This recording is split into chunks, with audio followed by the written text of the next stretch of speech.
पूरे के पूरे मुमरा को ग्रीन कलर से ऐसे रंगना है कि इन लोगों को यहाँ से बुरी तरह से पछाड़ के भेजना है इंशाल्लाह। मुमरा मध्ये एक ताई आहेत, त्या लोकप्रतिनिधी आहेत, त्या म्हणाल्या की आम्ही अख्खं मुमरा हिरवं करून टाकू. ताई सोप्पं हाय वय, सोप्पं नाही हाय.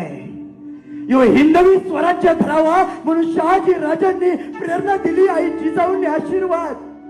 माझ्या छत्रपती शिवाजी महाराजांनी संघर्ष केला आणि असंख्य मावळ्यांनी त्याग दिला. माझ्या संभाजी राजांनी त्यांच्या रक्ताचा कणन कण या मातीत मिसळून या मातीला भगवा रंग दिलाय. हे ताई, या महाराष्ट्राचा कणन कण, या सह्याद्रीचा कोपरा कोपरा भगवा होता, भगवा हाय आणि भगवाच राहणार. जोपर्यंत चंद्र सूर्य तारे हाय तोपर्यंत यो भगवा या स्वराज्याच्या राजधानीवर, या हिरोजीनं बांधलेल्या रायगडावर मानानं फडकत